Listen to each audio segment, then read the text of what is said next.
우찌무라 간조전집 4권 2부 녹음 17번 그리스도의 7번째 리딩입니다.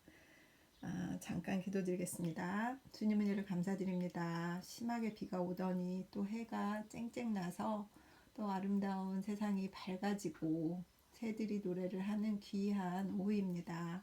주님 이런 세상에서 주님을 생각하며 자연을 생각하며 또 이렇게 임재하시는 주님과 함께 생활할 수 있게 하심을 진심으로 감사드립니다. 그리스도에 대해서 7번째 리딩을 시작합니다. 하나님 아버지, 이 리딩을 통하여서 그리스도에 대해서 알고 주님을 사랑하고 또 주님에 대해서 더 알고자 하는 사람들 한 분이라도, 한 형제라도, 한 자매에게라도 그들의 영혼의 터치가 되는 귀한 리딩이 되기를 위해서 기도드립니다. 우찌무라 간조 선생님의 위대한 사상이 혹시 저희 리딩 스킬로 인해서 잘못 전달되는 일이 없도록 이 의미가 잘 전달되도록 리딩에 축복하여 주시옵소서. 듣는 분들을 사랑하고 축복합니다. 그분들에게 큰 은혜가 있을 줄 믿습니다. 감사드리며 고마우신 우리 주 그리스도 예수님 이름 받들어 기도드렸사옵나이다. 아멘. 제가 6번 녹음한 걸 들어보니 빗소리가 막 엄청 들어갔어요. 제가 날씨가 좀 후덥지근해서 창문을 열고 녹음했더니 빗소리가 많이 들어갔는데 용서해 주시기 바랍니다. 그냥 아름다운 자연이구나 생각하고 좀 소리가 깨끗하지 않아도 용서해 주시기 바랍니다. 자, 오늘 7번째 읽도록 하겠습니다. 이것은 크리스마스 연설 이렇게 되어 있네요. 말할 수 없는 그의 은사를 인하여 하나님께 감사하노라. 고린도후서 9장 15절. 금년에도 오래간만에 크리스마스 연설을 하려고 합니다. 특별히 새로운 이야기는 없을 것입니다. 옛 이야기의 되풀이가 될 것 같습니다. 천지 만물은 모두 하나님의 은사입니다. 그러나 그 중에서 가장 귀중한 것은 말할 것도 없이 사람입니다. 사람 중에서도 가장 귀중한 사람은 말할 것도 없이 그리스도라고 칭해진 나사렛 예수입니다. 우리는 별에 대해서, 태양에 대해서, 달에 대해서, 산에 대해서, 시냇물에 대해서, 꽃에 대해서, 새에 대해서 하나님께 감사하고 또한 하나님이 인류에게 내려주신 많은 위인에 대해서 감사하지만 그러나 말로 다 할 수 없는 하나님의 선물로서 감사에 감사를 더해도 부족한 것은 우리의 구주로 받드는 나사렛 예수입니다. 그가 얼마나 귀중한가는 우리의 삶을 되돌아보고 또 세상에서 그를 알지 못하는 사람의 생애에 비춰 봐서 더욱더 명백해지는 것입니다. 우리는 자연을 아름답다고 말합니다. 우주는 위대하다고 합니다. 인생은 좋다고 말합니다. 그러나 그 아름다움, 위대함, 좋음은 단순한 뜬구름 같아서 의복처럼 낡아지고 우도처럼 변하는 것이라는 것은 시인의 말을 듣지 않아도 분명한 일입니다. 자연의 아름다움은 다만 육안으로 본다고 해서 보이는 것이 아닙니다. 야만인은 평생 동안 아름다운 자연 속에서 살아도 그 아름다움을 알지 못합니다. 자연의 아름다움을 알려면 그것을 받아들일 수 있는 마음이 필요합니다. 같은 후지산이라도 보는 사람에 따라 가지가지입니다. 대개의 사람들은 밤새도록 밤하늘 아래를 걸어도 그들 위에 어떤 관이 빛나고 있는지를 모릅니다. 제왕의 궁전도 거지에게는 오두막집이나 다를 것이 없습니다. 자연을 몸이 흔들릴 지경으로 즐기고 싶으면 그렇게 될 마음이 필요합니다. 자연만으로 하나님의 크신 은사를 삼기에는 부족합니다. 왕자의 자격이 주어지지 않고는 궁전은 있으나 마나입니다. 이 고요한 겨울의 황혼역, 금성은 서쪽 하늘에 빛나고 반달이 그 위에 걸리고 낙엽 한 잎이 떨어져 수풀에 울릴 때에 지상에 천국이 있음을 아는 사람은 자연 이외에도 뭔가 큰 은혜의 선물을 받은 사람입니다. 지상에 천국이 있음을 아는 사람은 뭔가 은혜의 선물을 받은 사람이다. 정말 이런 눈을 뜨고 자연을 보며 하나님의 은혜를 느끼고 싶습니다. 그러면 지식이 있고 철학이 있고 시가가 있고 미술이 있으면 그것으로 인생을 즐길 수가 있는가 하면 절대로 그렇지 않습니다. 우리들은 때로 인류는 인류로 족하다고 생각합니다. 우리에게 석가가 있고 공자가 있고 에머슨이 있고 카를라일이 있고 톨스토이가 있고 니체가 있고 비스마르크가 있으니 다른 이가 뭐 필요하느냐 하는 말을 합니다. 그렇게도 인류는 위대한 것입니다. 그 정치, 법률, 문학, 종교, 상업, 공업 그것을 모두 통합하면 그것으로 내 마음을 채우고도 남음이 있다고 생각될 때가 있습니다. 문명을 욕하는 사람은 생존 경쟁의 실패자이고 인생을 충분히 맛볼 수 있는 사람은 인생 밖에서 낙원을 찾지 말라고 하는 말은 이 세상의 소위 행운아가 가끔 우리들에게 들려주는 설교입니다. 그러나 인생이 그토록 완전한 것이 아니라는 것은 조금만 더 깊이 그것을 맛보면 곧 알 수 있는 것입니다. 세상에 가련한 것 치고 소위 성공인의 오만한 말 같은 것이 없습니다. 오늘은 의기양양, 내일은 차질, 모레는 절망, 그 후에는 염세, 그가 갈 곳은 정해져 있습니다. 늘 번성을 떠들어도 항상 비탄과 야심이 끓는 아래에는 죽음의 빙하가 흐르고 있습니다. 만일 문명과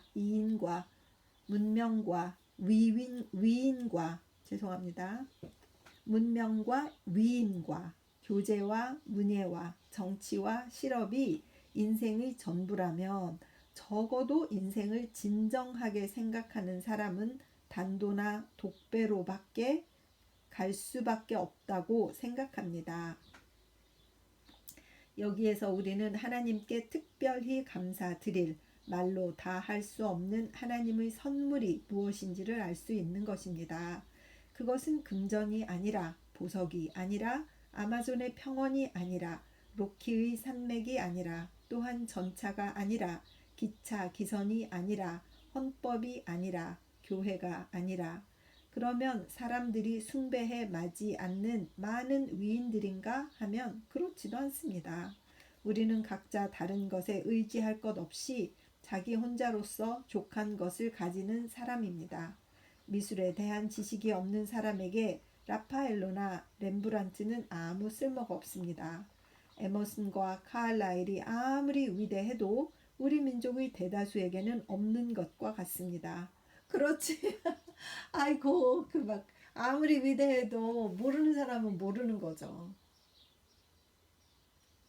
무슨 관계가 없다 그러면 끝이니까 그죠? 건국의 야심이 없는 사람에게는 비스마르크는 없는 것과 같습니다. 칸트고 스피노자고 피히테고 그 진가를 아는 사람은 몇 사람 안 됩니다. 남해안의 바람이 따뜻하다고 하지만 그것을 맛보며 겨울 추위를 입는 사람은 소수의 귀족과 부자뿐입니다. 금강석이 아름답다고 하지만 그 아름다움을 누릴 수 있는 것은 소수의 숙녀와 귀부인 뿐입니다.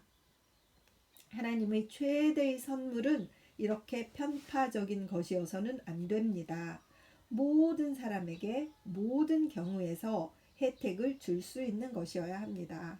그런데 그러한 것이 우리들에게 주어진 것입니다. 한 아기가 우리에게 낳고 한 아들을 우리에게 주신 바 되었는데 라고 예언자 이사야가 말한 것이 그분입니다. 예수, 그는 하나님이 인류에게 내리신 최대의 선물입니다. 이 사람으로 인생은 일변하는 것입니다. 그렇습니다. 이 사람 때문에 말없는 자연까지도 참된 아름다움을 발휘하는 것입니다. 이 사람을 발견하여 우리도 태어난 보람을 알게 됩니다. 예수는 산의 벚꽃보다도 골짜기의 백합화보다도 단테의 시보다도 셰익스피어의 희곡보다도 훨씬 낫고 아름다운 사람입니다. 왜입니까? 그가 참으로 인간이었기 때문입니다. 세계에 12억의 사람이 있지만 이제 75억이겠죠. 75억의 사람이 있지만 그들을 다 합해도 사람, 즉 완전한 사람이 될 수는 없습니다. 세상의 소위 위는 사람이 아니라 사람의 여러 방면인 것입니다. 혹은 정치가입니다. 혹은 종교가입니다. 혹은 미술가입니다. 혹은 시인입니다. 혹은 실업가입니다. 혹은 교육가입니다. 그러나 사람은 아닙니다. 우주가 넓다 해도 우리는 예수를 제외하고는 다른 곳에서 사람을 찾을 수는 없습니다. 예수를 심판한 빌라도는 자기가 무슨 말을 하는지도 모르면서 그를 가리켜 말했습니다. 보라, 이 사람이로다. 요한복음 19장 5절. 실로 빌라도가 말한 대로 여기에 사람이 있었던 것입니다. 세상에는 많은 위인이 있었습니다. 영웅 호걸도 있었습니다. 미모와 재주를 가진 가인도 있었습니다. 그러나 여기에 처음으로 사람이 있었던 것입니다. 옛적의 승려 토아라 자에몽이 히데요시에게 대답하기를 세상에 가장 많은 것이 사람이고 가장 적은 것이 사람이다 라고 말했다고 합니다만 참으로 사람이라고 칭할 사람은 예수 한 사람이었습니다. 이 사람만이 사람입니다. 그리고 이 사람을 쫓아서 우리도 비로소 사람이 될 수 있는 것입니다. 그러면 사람이란 무엇입니까? 그리스의 철학자가 말하기를 날개 없는 두 발 가진 동물이라 했으나 그것은 사람이 아닙니다. 히데요시도 사이고 타카모리도 사람이라는 정의에 들어맞지 않습니다. 사람이란 야심도 없고 이기심도 없고 깨끗하고 죄 없고 더럽지 않고 사람들 가운데 있으나 사람에게서 멀고 남을 구하고 자기를 구할 수 없는 강하고도 약한 자여야 합니다. 그래서 이런 사람은 예수를 제외하고는 다른 곳에 한 사람도 없습니다. 그리고 이런 사람이 한 사람 이 세상에 태어났다는 것, 그것이 이 세상의 최대 사건입니다. 이것은 시저가 태어난 것보다도 붕세이 군신이 세상에 태어났다는 것보다도 훨씬 더 축하할 큰 사건인 것입니다. 나는 지금 남에게 대해서는 말하지 않겠습니다. 나 자신에 대해서 말하겠습니다. 만일 내가 예수를 몰랐더라면 어떻게 되었을까요? 혹은 만일 내가 세상에 태어났어도 예수가 아직 이 세상에 태어나지 않았더라면 어떻게 되었을까요? 나는 물론 평범한 일본 사람으로서의 생애를 보냈을 것이라고 생각합니다. 나는 애국심에서는 다른 사람들에게 뒤떨어지지는 않았을 것이라고 생각합니다. 나는 새 문명의 이익을 충분히 자기 자신에게 거두어 드렸을 것입니다. 나는 결코 이 세상에서 불행한 사람은 아니었다고 생각합니다. 그러나 나의 이상은 어찌 되었을까요? 나의 마음의 상태는 어떨까요? 사람으로서의 나의 가치는 어떨까요? 나에게 희망이라고 할 희망이 있었을까요? 나는 기쁨이 무엇인지를 알았을까요? 이 일을 생각하면 나도 오늘 이 크리스마스를 맞아서 바울처럼 외치지 않을 수가 없습니다. 말로 다 할 수 없는 선물을 주시는 하나님께 감사한다 라고. 나의 이상은 만일 내가 정치가였더라면 나의 이상은 정일품 공작이었을 것입니다. 만일 내가 학자였다면 대학 교수 무슨 박사일 것입니다. 만일 교회에 들어갔다면 감독 신학 박사였을 것입니다. 만일 사업에 종사했더라면 큰 회사의 사장이고 대주주일 것입니다. 예수를 모르는 나의 이상은 정부에게 칭찬받고 사회에게 칭찬받고 교회의 칭찬을 받고 사람들이 부러워하는 존재였을 것입니다. 즉 사람 위에 서고 사람들의 숭앙을 받고 시중받는 것이 나의 이상이었습니다. 세상의 칭찬을 받기 위해서는 나는 죽음조차도 사양하지 않았으리라고 생각합니다. 그런데 예수를 알고부터는 이런 이상은 전부 파괴되어 새로운 다른 이상이 나에게 주어졌습니다. 예수를 알고 나서 사람들의 칭찬을 듣는 것은 가장 적은 일이라는 것을 알았습니다. 그가 그 제자의 발을 씻기는 것을 알고 나도 사람 아래 서는 것이 절대로 비천한 것이 아니라는 것을 깨달았습니다. 인자의 온 것은 섬김을 받으려 함이 아니라 도리어 섬기려 하고 자기 목숨을 많은 사람의 대속물로 주려 함이니라 하는 그의 말을 듣고 야심과 공명은 나의 마음 깊이에서부터 부서졌습니다. 물 좀 마실게요.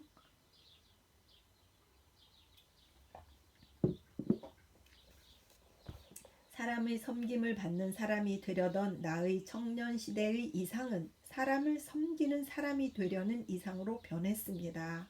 따라서 내가 섬길 주인은 뒤바뀐 것입니다. 지금까지는 나에게 상을 베풀 주인을 섬기려던 마음이 이제는 나에게 아무 보수도 주지 못하는 가엾고 가난한 사람을 섬기려는 마음으로 변했습니다.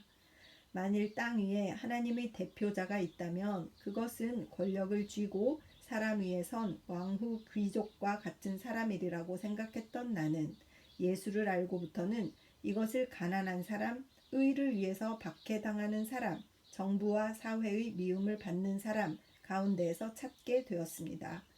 예수를 알고부터 인생에 관한 나의 의견은 변했습니다.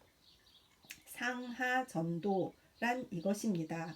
전에 귀하게 여기던 것은 비천해지고 전에 비천하던 것은 존귀해졌습니다.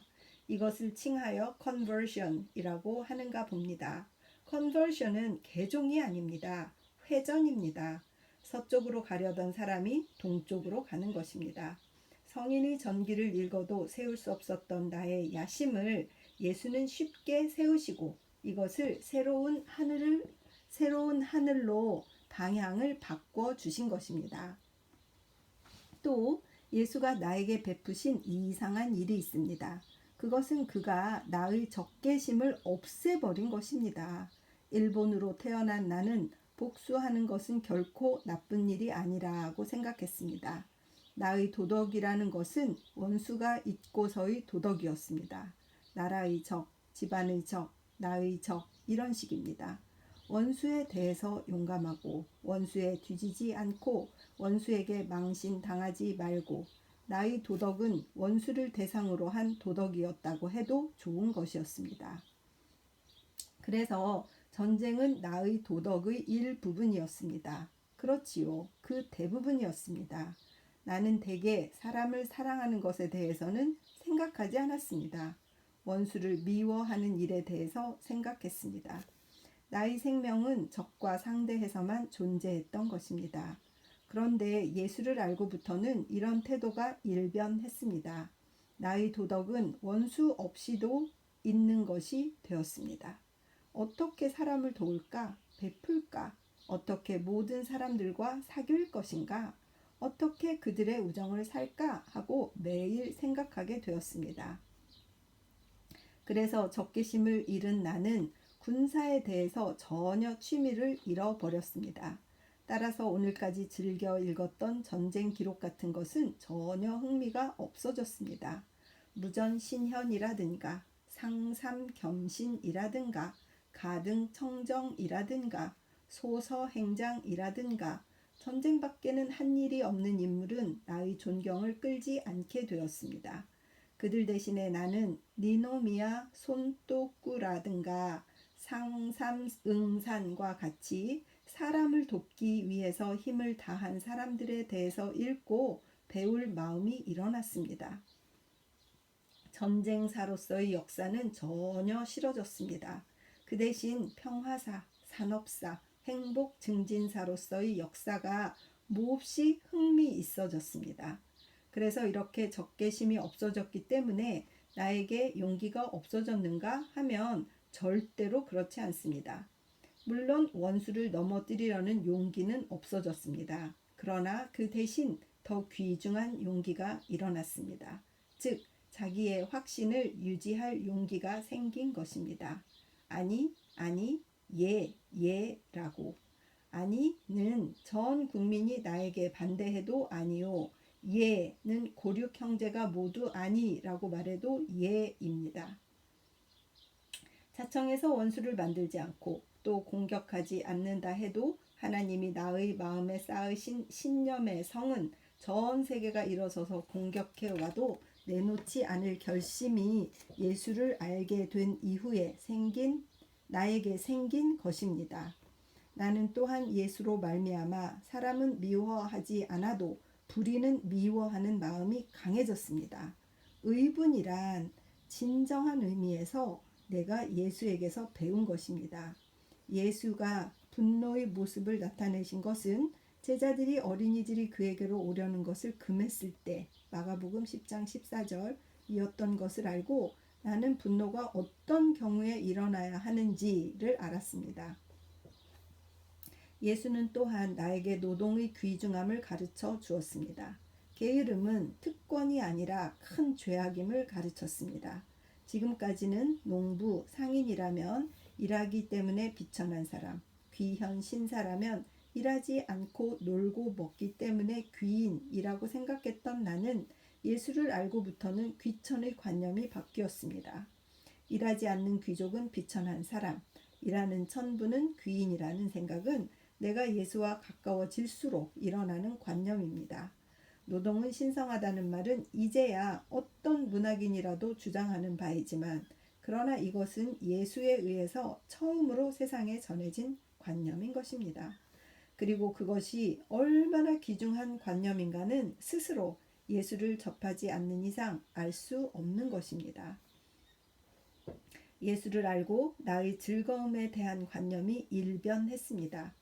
놀고 지내는 것이 즐겁지 않게 되고 일하는 것이 즐거워지고 동시에 또한 즐거움의 종류가 일변했습니다.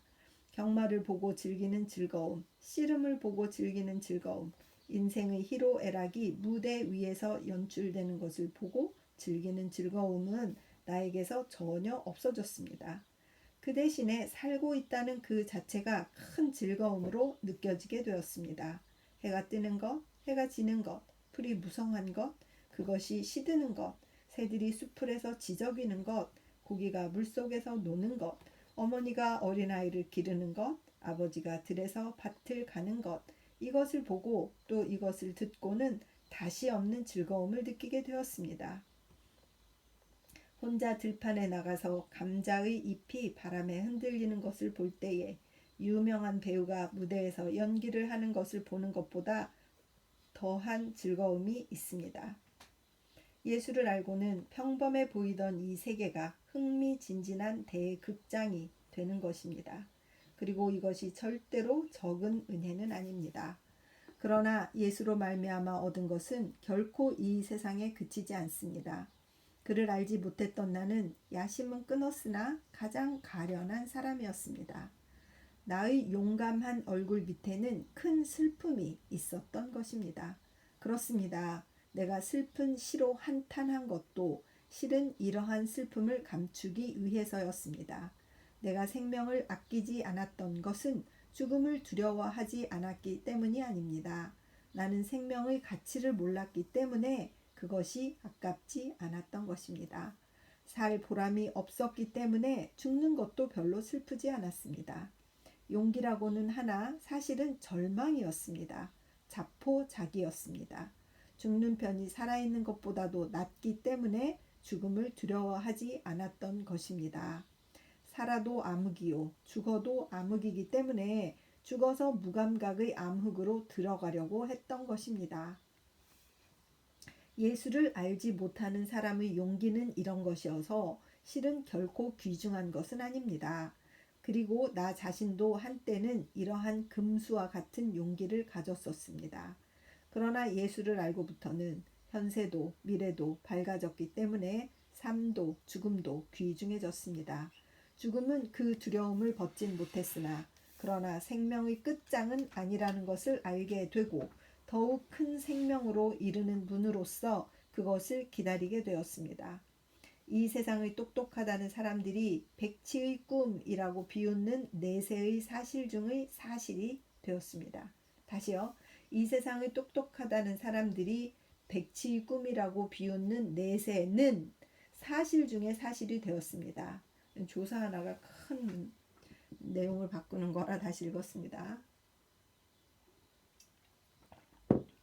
인생 겨우 50년이라는 탄식은 나의 입에서 나오지 않게 되었습니다. 인생은 50년이 아닙니다. 또 시편 기자가 노래했듯이 우리의 연수가 72호, 시편 90편 10절가 아닙니다. 현대인이 제창하는 완전한 120세도 아닙니다. 무한입니다. 아지랑이의 수명은 6시간, 고양이의 수명은 8년, 코끼리의 수명은 100년입니다. 그러나 예수를 아는 사람의 수명은 햇수로 셀 수가 없습니다. 예수를 알고부터 나의 생명은 무한히 연장되었습니다. 나는 100년 계획을 세우는 것이 아니라 영원한 계획을 세우게 되었습니다. 죽어서 없는 사랑하는 사람과의 재회는 의심할 수 없는 사실이 되었습니다. 인생은 여기서 무한히 연장되었을 뿐만 아니라 또한 무한히 의미 있는 것이 되었습니다. 나는 여기서 시와 미술의 새 제목을 얻었습니다. 원래 시인도 아니고 미술가도 아닌 나도 노래하고 그리지 않을 수 없게 되었습니다. 겨울 저녁에 혼자 고요히 숲풀 속을 산책할 때 나뭇가지 사이를 지나서 비치는 석양에 대해서 워즈워드의 명구를 내 노래로 암송하지 않을 수가 없습니다. 내 어깨의 날개는 움직이려 하네. 그러나 아직도 이 땅에서 나는 서서 바라보리. 저 빛나는 계단이 하늘을 향하여 그 길을 여는 것을. 참 아름답네요. 그 외에도 예수가 나에게 행하신 많은 것에 대하여 말하려면 끝이 없습니다. 나의 삶 전체를 변화시키고 또 풍부히 한 사람으로 예수와 같은 사람은 없습니다. 그 밖에 위인으로서 나를 감화시킨 사람이 없지는 않습니다. 그러나 예수처럼 나를 감화시킨 사람은 한 사람도 없습니다. 나에게 만일 공자, 맹자, 워즈워드, 카알라일이 없었다 해도 나의 생애에 그리 큰 변화는 없었으리라고 생각합니다. 그러나 만일 예수가 없었더라면 나는 단순한 일본인, 동양인, 현대인으로서 일생을 끝냈을 것입니다. 그러나 다행히도 예수를 알게 되어 옛적부터의 성인 군자들이 찾았으나 알지 못했던 큰 빛을 만난 것입니다. 이것을 생각하면 나는 말로 다 할 수 없는 하나님의 은사에 대해서 그에게 감사드려야 합니다. 크리스마스가 올 때마다 감사하는 마음이 점점 더 깊어집니다. 금년에도 또한 이 계절을 맞아 감사한 마음 금할 길 없어서 여기에 그 대략을 말하여 여러분과 나누려는 것입니다. 1911년 12월 성서지 연구. 감동적인 연설이셨어요. 자, 여기까지 해서 7번 그 연설 하나를 잘 담아두는 것도 좋겠다 해서 한 리딩으로 이렇게 마무리 짓도록 하겠습니다. 주님의 은혜를 잠깐 기도드리겠습니다. 주님의 은혜를 감사드립니다. 하나님, 사이사이 우찌무라 간조 선생의 신념이 예수님을 통해서 어떻게 변하고 예수님을 바라보는 그의 시각이 사람과 하나님이신 예수님, 사람이시며 하나님이신 그 예수님의 존재가 미친 영향이 어떤가에 대해서 잘 친절하게 써놓으신 크리스마스 연설을 읽었습니다. 마치 곁에서 간증하듯이 잔잔하게 얘기해 주시는 깊은 감동이 있는 글이었음을 감사드립니다. 크리스마스를 맞으면서 우리도 괜히 들떠서 장식을 하고 기뻐하고 이런 것에 그칠 것이 아니라 예수 그리스도를 통해서 내가 어떻게 바뀌었는가를 생각하는 그런 귀한 성도들이 될 수 있도록 주님 도와주시옵소서. 이 리딩을 듣는 단 한 분, 단 한 사람의 형제나 자매가 있다면 그분들이 크리스마스를 맞아서 자기 인생이 예수 그리스도로 인해서 어떻게 바뀌었노라고 간증할 수 있는 그런 분들이 되셨으면 좋겠다는 생각이 있습니다. 리딩에 함께하여 주시어서 듣는 분들을 축복하여 주시옵시고 그분들을 사랑하시고 은혜 내려 주시옵소서. 아버지, 귀한 리딩을 하게 해주셨습니다. 늘 감사를 드립니다. 우찌무라 선생님이 아니었다면 예수님에 대한 저희 신앙도 그저 아주 단순하고 평이하고 그저 교회에 나가서 예배를 드리는 것 외에 크게 없었을 것인데 성경 말씀을 읽으면서 우찌무라 간조 선생님을 알게 된 이후로 하나님 저의 신앙이 깊어지는 것을 느낍니다. 이제 제가 개인적으로 예수 그리스도를 더욱 경험하는 귀한 성도가 될 수 있도록 주님 은혜 베풀어 주시옵소서. 리딩에 함께 하시고 축복하시는 주님께 진심으로 감사드리며 고마우신 우리 주 그리스도 예수님 이름 받들어 기도드렸사옵나이다. 아멘. 사랑하고 축복합니다. 늘 행복하세요.